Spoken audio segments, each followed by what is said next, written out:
Welcome to Very Old Money, a podcast that looks at history through money.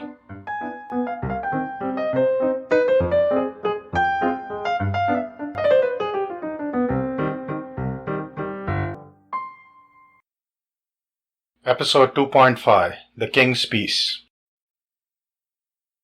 Quick announcement before we begin. The podcast is available on most podcatchers, including Apple, Google, Spotify, Stitcher, and iHeartRadio. And you can also subscribe to it on YouTube. The two coins listed on the cover art today are from Classical Numismatic Group LLC, and you can view their site at www.cngcoins.com. So on with the show. When we last left Cyrus the Great in episode 2.2, he had just taken out the second of the four powers who maintained that uneasy balance of power in the Near East. In contrast to the Neo-Assyrian Empire, Cyrus's conquests were not accompanied with fire and brimstone. He tried to co-opt the locals into his empire, gave them generous terms, and he made sure to honor the local gods. The conquest of Lydia also introduced Cyrus and the Persians to coinage, which at this point was still restricted to Western Asia Minor. The economies of the Median and Persian empires were not monetized with coins so far. Barter and proto-money like silver bars appear to have been used. But for all the playing nice, this was still a conquest. Croesus did not go down in history and legend as one of the richest men ever without having a lot of money. He had a lot of treasure, and it was now headed off to Persia. A Lydian named Pactyus was put in charge of the process of shipping Lydia's wealth east. Whether it was the wealth transfer that rankled, or the fact that the new satrap of Lydia was a Persian named Tabalus, Pactyus would not take the new order lying down. He waited until Cyrus had left. Then he hired mercenaries and kick-started an uprising in Sardis and put Tabalus under siege. But Cyrus responded quickly. He sent another general, Mazares, to crush the uprising. And with that, the air went out of the balloon. Pactyus fled to Ionia and hired more mercenaries. And in the long run, it is doubtful that the Ionians looked at Pactyus with much fondness, because behind him came the Persian army. Mazares subdued Magnesia and Priene and captured Pactyus, whose ultimate fate is not recorded, but given how Persians treated traitors, his fate was probably not very pleasant. Mazares then resumed his campaign, but he died and then was replaced by Harpagus, the general who we referred to in episode 2.2 as the Median general who allegedly did not kill Cyrus as a baby. Harpagus finished the job, but he left Miletus untouched for now. Miletus had smartly stayed neutral in the Lydian campaign, and by 542 BC, Asia Minor was Persian. When it came to coins, Cyrus and his immediate successors continued to strike the lion and bull coinage of Croesus, but the weight standards would modify slightly. The silver stater would retain the 10.7 weight standard adopted by Croesus, and which would later be referred to as the Persian standard. However, the silver was more commonly minted at the half stater, which is a weight of about 5.35 grams, and this would become the weight standard for the later Persian siglos, which is introduced by the end of the 6th century BC. Now, the two coins in the cover art today, again from CNG, should look familiar because they continue the earlier patterns. The first is a gold stater of the Croesus type, 17.5 millimeters, 8.06 grams, so that's the same weight standard for the gold staters that Croesus had eventually established. And you have the confronted four parts of the lion and the bull on the obverse and two inque squares on the reverse. The silver coin is the new siglos weight coin, 15.5 millimeters and 5.36 grams. Again, in the Croesus type, you have the confronted parts of the lion and bull and two inque squares. Now, while the general style remains the same, many people refer to the earlier Lydian issues as having a more natural depiction of the lion and bull. Now, these coins would continue past Cyrus until they will be replaced by new Persian-style coins under Darius I. Cyrus was not done campaigning. He now turned his attention to the third of the fourth great powers in his last major conquest, Babylon.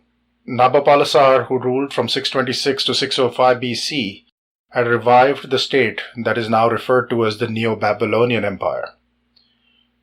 Babylon had been subject to Assyria, had frequently revolted, had been frequently sacked. The Assyrians, time and again, had attempted to put one of their own princes as king of Babylon, and soon the king would revolt himself. But Nabopolassar was not Assyrian. He appears to have been Chaldean, and he became king in 626. And soon as the Neo-Assyrian empires started to decline in the last years of Ashurbanipal II, he entered into an alliance with the king of Media. And together, as previously discussed, they destroyed the Neo-Assyrian Empire. Babylon was now free. But it is under his son, Nebuchadnezzar II, who had a long reign from 605 to 562 BC, that the Neo-Babylonian Empire reaches its highest point. Nebuchadnezzar II went to war often. He conquered Syria and Phoenicia and forced tribute from Damascus, Tyre, and Sidon. Now, this was a tributary state arrangement, and Nebuchadnezzar had to wage regular military campaigns to keep his vassals in line. It is Nebuchadnezzar's wars with the kingdom of Judah have earned him damnation in the Old Testament. In 597 BC, he invaded Judah, captured Jerusalem, and deposed its king. Over the next decade, he was frequently at war with Egypt, and Egypt and Babylon were continuously vying for control over the region, which encouraged King Zedekiah of Judah to make the fateful decision to revolt. And in 587, the hammer finally fell. After an 18-month siege, Jerusalem was captured. Solomon's temple was burned to the ground, and thousands of Jews were deported to Babylon, starting the so-called Babylonian Captivity. By 572 BC, Nebuchadnezzar was in full control of Babylonia, Assyria, Phoenicia, Israel, Philistia, northern Arabia, and parts of Asia Minor. His wars with Egypt were going well, and in 568 BC he actually invaded Egypt itself. However, the Babylonian control of Egypt was fleeting, and the Egyptians soon recovered under their pharaoh Amasis II. On the domestic front, Nebuchadnezzar was a spectacular builder. He rebuilt most of the cities of Babylonia and Babylon itself. It is his constructions in Babylon, which, as I mentioned before, had been repeatedly burned down by the Assyrians, that made it the city of legend in the classical ancient age to come. Unfortunately for Babylon, this stability ended on the death of Nebuchadnezzar in 562 BC. His son lasted only 2 years before he was murdered by his brother-in-law. The brother-in-law showed ability but died 4 years later, leaving the throne to his underage son. This new king lasted only 9 months before being murdered in a conspiracy, and Nabonidus seized the throne in 556. Now, we have mentioned Nabonidus before from the so-called Nabonidus Chronicle. He appears to have been a competent general, but a lousy politician, and he really ticked off the powerful priests of Babylon. Nabonidus appears to have been devoted to the Akkadian moon god Sin, and this was instead of the traditional Babylonian god Marduk. And then, for some unknown reason, soon after his accession, Nabonidus left Babylon, and he spent a decade at the Arabian oasis town of Tiama until 543 BC, and he delegated rule of Babylon to his son Belshazzar. Now, this was another source of irritation to the priests, because some of the festivals of Marduk required the king in attendance to perform some of the rituals, and in the absence of the king, all of this basically came to a halt for a decade. Belshazzar himself is best known for the story of the writing on the wall from the book of Daniel in the Old Testament. In the book, Belshazzar has a feast, some writing appears on the wall, and nobody understands what it means until Daniel interprets this to say that God had numbered the days of his kingdom, he had been weighed and found wanting, and that his kingdom would be given to the Medes and the Persians. Now the details of the story do not comport to historical fact, and these were likely assembled later, given that Belshazzar was not the king, he was only the crown prince, and the Persian conquering the kingdom was Cyrus, not Darius. But, as I said, by 543, Nabonidus was back in Babylon, and whether it was because of the rising threat of Cyrus, we do not know.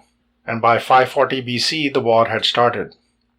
Cyrus first captured Elam and its capital Susa, and in October 539, the decisive Battle of Opis was fought north of Babylon.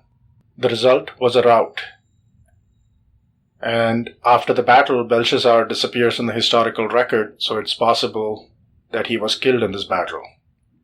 Soon after the victory, Cyrus's troops entered Babylon without much resistance and captured Nabonidus.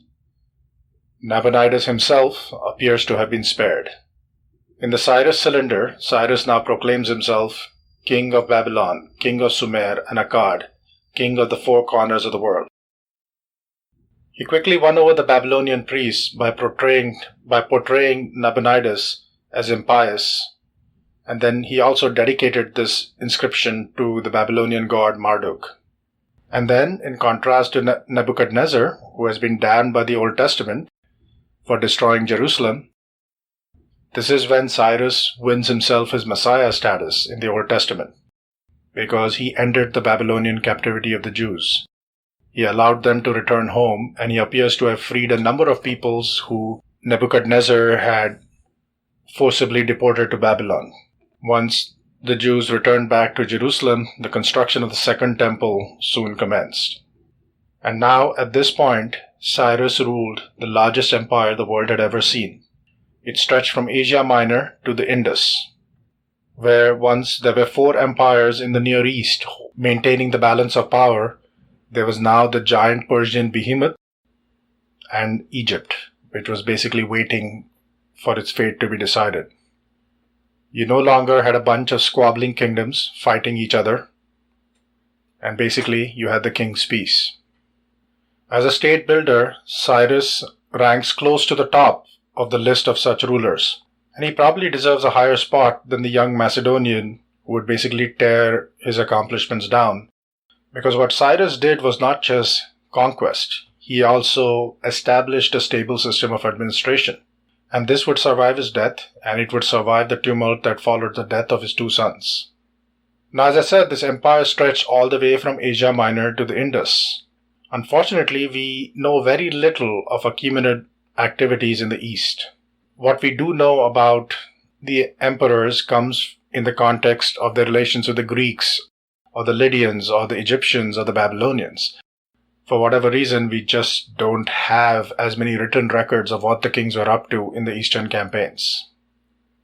And this is something that affects the next part of the story, the death of Cyrus. According to Babylonian records, Cyrus the Great was dead by 530 BC. And he appears to have died in a campaign against tribes in the steppes. Herodotus gives us a colorful story of his death at the hands of the Scythian queen Tomyris, which starts with Cyrus tricking and killing her son in battle and then in turn being killed by the furious queen. Now this version is questioned because Herodotus himself admits that this was just one of the versions he heard. Remember, he had the moniker Father of Lies. But, as I said, by 530 BC, Cyrus was dead. Now if his remains were recovered by the Persians, they may have been interred at Pasargadae, where a limestone tomb is believed to be his, and that tomb still exists. According to Plutarch, the epitaph once read, "O man, whoever you are and wherever you come from, for I know you will come. I am Cyrus, who won the Persians their empire. Do not therefore begrudge me this bit of earth that covers my bones." On the death of Cyrus, he would be succeeded as emperor by his son Cambyses II, and he had a second son, Bardiya, who was appointed as satrap in the east. But with the death of Cyrus, we will wrap up this season of episodes on the birth of Western coinage. Now there's a lot more obviously in the Achaemenid story. We have left them with Egypt still independent and the wars with Greece that will soon begin. However, as I indicated in episode 1, I intend to jump about a bit in seasons from story to story. Otherwise, I risk getting stuck in a timeline rabbit hole, and we will not leave ancient Greece for years to come. So the next episode will start a new season, and we are going to jump ahead a couple of centuries. Now the subject matter of this season was suggested by my friend Will Stearns, so a shout out to Will over here. And what we will cover are the decades following the death of Alexander the Great, as his generals fought over the empire he had built after conquering the one built by Cyrus and then later Darius. Now this will be a longer season, a lot more protagonists, and we actually have a lot more sources, and we'll have a lot more coins. The Wars of the Successors will cover about 40 years by themselves, but you cannot get Alexander in Babylon without explaining how he got there. So we'll also have episodes going back in time covering Alexander, and you can't really explain Alexander without explaining his father Philip. And this season will also have this podcast's first movie review for historical accuracy. We will take a look at Oliver Stone's Alexander. I'm going to do my best to continue having an episode every week, but once in a while, it may be every 2 weeks, depending on how much research I need to do for each particular episode.